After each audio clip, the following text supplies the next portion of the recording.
പാകിസ്ഥാന്റെ നെഞ്ചു പിളർന്ന് റിപ്പബ്ലിക് ഓഫ് ബലൂചിസ്ഥാൻ രൂപീകരിച്ചുവെന്ന വിധം പ്രചരിക്കുന്ന വാർത്തകളെല്ലാം വ്യാജമാണ്. പ്രമുഖ ബലൂച്ച് സ്വാതന്ത്ര്യവാദിയായ മിർ യാർ ബലൂച്ച് തന്റെ ഔദ്യോഗിക എക്സ് അക്കൗണ്ടിലൂടെ പങ്കുവച്ച ഒരു പ്രസ്താവനയെ അടിസ്ഥാനമാക്കിയാണ് ഈ വാർത്തകൾ പ്രചരിക്കുന്നത്. അയാൾ ബലൂചിസ്ഥാനിൽ താമസിക്കുന്ന ആളല്ല.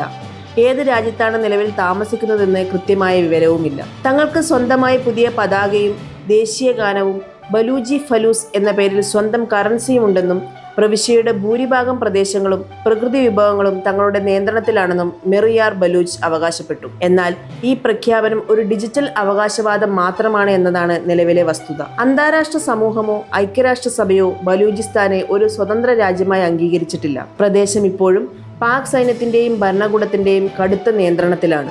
പാകിസ്ഥാന്റെ ആകെ ഭൂവിസ്തൃതിയുടെ 44% വരുന്ന ഏറ്റവും വലിയ പ്രവിശ്യയാണ് ബലൂചിസ്ഥാൻ. ഇറാൻ, അഫ്ഗാനിസ്ഥാൻ എന്നീ രാജ്യങ്ങളുമായി അതിർത്തി പങ്കിടുന്ന ഈ പ്രദേശം പാകിസ്ഥാനെ സംബന്ധിച്ച് തന്ത്രപ്രധാനമാണ്. സ്വർണം, ചെമ്പ്, കൽക്കരി എന്നിവയുടെ വൻ നിക്ഷേപത്തിനു പുറമെ പാകിസ്ഥാനിലെ ഏറ്റവും വലിയ പ്രകൃതിവാതക സ്രോതസ്സായ സുയി ഗ്യാസ് ഫീൽഡും ബലൂചിസ്ഥാനിലാണ്. എന്നാൽ ഇത്രയധികം വിഭവങ്ങൾ ഉണ്ടായിട്ടും പാകിസ്ഥാനിലെ ഏറ്റവും പാവപ്പെട്ടതും വികസനം ഒട്ടും എത്തിനോക്കാത്തതുമായ മേഖലയായി ബലൂചിസ്ഥാൻ തുടരുന്നു. തങ്ങളുടെ മണ്ണിലെ സമ്പത്ത് മുഴുവൻ പഞ്ചാബ് പ്രവിശ്യ കേന്ദ്രീകരിച്ചുള്ള പാക് ഭരണകൂടം കൊള്ളയടിക്കുകയാണെന്നും തങ്ങൾക്ക് അതിന്റെ ആനുകൂല്യങ്ങളൊന്നും ലഭിക്കുന്നില്ലെന്നുമാണ് ബലൂച്ച് ജനതയുടെ പ്രധാന പരാതി. യഥാർത്ഥത്തിൽ ബലൂചിസ്ഥാന്റെ ഇന്നത്തെ പോരാട്ടങ്ങളുടെ വേരുകൾ കിടക്കുന്നത് 1947 ഇന്ത്യ പാക് വിഭജന കാലത്താണ്. ബ്രിട്ടീഷ് ഭരണകാലത്ത് ബലൂചിസ്ഥാൻ പ്രദേശം ഖാനേറ്റ് ഓഫ് കലാത്ത് ഉൾപ്പെടെയുള്ള നാട്ടുരാജ്യങ്ങളുടെ കൂട്ടായ്മയായിരുന്നു. വിഭജന സമയത്ത് പാകിസ്ഥാന്റെ ഭാഗമാകാൻ കലാത്ത് ഭരണാധികാരിയായിരുന്ന ഖാൻ താൽപ്പര്യപ്പെട്ടിരുന്നില്ല. പകരം ഒരു സ്വതന്ത്ര രാജ്യമായി നിലനിൽക്കാനാണ് അദ്ദേഹം ആഗ്രഹിച്ചത്. 1947 ഓഗസ്റ്റിൽ ബലൂചിസ്ഥാൻ സ്വാതന്ത്ര്യം പ്രഖ്യാപിക്കുകയും ചെയ്തു. എന്നാൽ പാകിസ്ഥാൻ ഈ സ്വാതന്ത്ര്യത്തെ അംഗീകരിച്ചില്ല. ഒടുവിൽ 1948 മാർച്ചിൽ പാക് സൈന്യം ബലൂചിസ്ഥാനിലേക്ക് ഇരച്ചു കയറുകയും തോക്കിൻ മുനയിൽ ഖാനെ കൊണ്ട് ലയനക്കരാറിൽ ഒപ്പുവെപ്പിക്കുകയുമായിരുന്നു. ഈ നിർബന്ധിത കൂട്ടിച്ചേർക്കലിനെ ബലൂച്ച് ജനത ഇപ്പോഴും മാനസികമായി അംഗീകരിച്ചിട്ടില്ലെന്നാണ് വസ്തുത. അന്നു മുതൽ ഇന്ന് വരെ 5 പ്രധാന സായുധ പ്രക്ഷോഭങ്ങൾക്കാണ് ആ മണ്ണ് സാക്ഷ്യം വഹിച്ചത്. സമീപ വർഷങ്ങളിൽ ബലൂചിസ്ഥാനിലെ സംഘർഷങ്ങൾ വർദ്ധിക്കാൻ പ്രധാന കാരണം ചൈനയുടെ ഇടപെടലാണ്. ചൈന പാകിസ്ഥാൻ സാമ്പത്തിക ഇടനാഴിയുടെ ഏറ്റവും പ്രധാന ഭാഗമായ ഗ്വാദർ ആഴക്കടൽ തുറമുഖം സ്ഥിതി ചെയ്യുന്നത് ബലൂചിസ്ഥാനിലാണ്.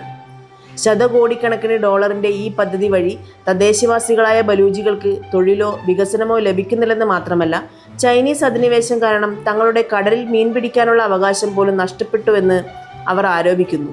ഇതിന്റെ ഫലമായി രൂപീകരിക്കപ്പെട്ട ബലൂചിസ്ഥാൻ ലിബറേഷൻ ആർമി പോലെയുള്ള സായുധ സംഘടനകൾ മേഖലയിലെ ചൈനീസ് ഉദ്യോഗസ്ഥരെയും പാക് സൈന്യത്തെയും ലക്ഷ്യമിട്ട് നിരന്തരമായ ആത്മഹത്യാ ആക്രമണങ്ങളും ബോംബ് ആക്രമണങ്ങളും നടത്തുന്നുണ്ട്. ബലൂചിസ്ഥാനിലെ സായുധ പോരാട്ടങ്ങളെ അടിച്ചമർത്താൻ പാക് സൈന്യം അതിക്രൂരമായ മനുഷ്യാവകാശ ലംഘനങ്ങളാണ് നടത്തുന്നത്. പാക് വിരുദ്ധമായി സംസാരിക്കുന്ന വിദ്യാർത്ഥികൾ, പ്രൊഫസർമാർ, ഡോക്ടർമാർ, സാമൂഹിക പ്രവർത്തകർ എന്നിവരെ രാത്രികാലങ്ങളിൽ സൈന്യം തട്ടിക്കൊണ്ടുപോവുകയും പിന്നീട് ഇവരുടെ മൃതദേഹങ്ങൾ വെടിയേറ്റ നിലയിൽ വിജനമായ സ്ഥലങ്ങളിൽ കണ്ടെത്തുകയും ചെയ്യുന്നത് പതിവാണ്. ഇതിനെതിരെ തോക്കെടുക്കാതെ സമാധാനപരമായ ജനങ്ങളെ സംഘടിപ്പിച്ച് വലിയ രീതിയിൽ പ്രതിഷേധിക്കുന്നത് ഡോക്ടർ മഹരംഗ് ബലോജിന്റെ നേതൃത്വത്തിലുള്ള ബലൂച്ച് യക് ജഹദി കമ്മിറ്റിയാണ്. ആയിരക്കണക്കിന് സ്ത്രീകളും കുട്ടികളും പങ്കെടുക്കുന്ന ഇവരുടെ മാർച്ചുകൾ പാക് ഭരണകൂടത്തെ അന്താരാഷ്ട്ര തലത്തിൽ വലിയ പ്രതിരോധത്തിലാക്കുന്നുണ്ട്. ഇപ്പോഴത്തെ ഈ ഡിജിറ്റൽ സ്വാതന്ത്ര്യ പ്രഖ്യാപനത്തിന് ശേഷം ബലൂച്ച് വിമതർ പാക് സൈനിക താവളങ്ങൾക്ക് നേരെ സായുധ ആക്രമണങ്ങൾ നടത്തിയിരുന്നു. ഇതിന് തിരിച്ചടിയായി പാക് സൈന്യം ഓപ്പറേഷൻ ശബാൻ എന്ന പേരിൽ സൈനിക അടിച്ചമർത്തലും വ്യോമാക്രമണവും പ്രവിശ്യയിൽ ആരംഭിച്ചിരിക്കുകയാണ്. ബലൂചിസ്ഥാൻ എന്ന ഔദ്യോഗിക രാജ്യം ഇപ്പോൾ യാഥാർത്ഥ്യമായിട്ടില്ലെങ്കിലും വിഭവങ്ങളുടെ ചൂഷണവും സൈനിക അടിച്ചമർത്തലും തുടരുന്നിടത്തോളം കാലം ബലൂച്ച് ജനതയുടെ സ്വാതന്ത്ര്യത്തിനായുള്ള പോരാട്ടവും അവസാനിക്കാൻ പോകുന്നില്ല.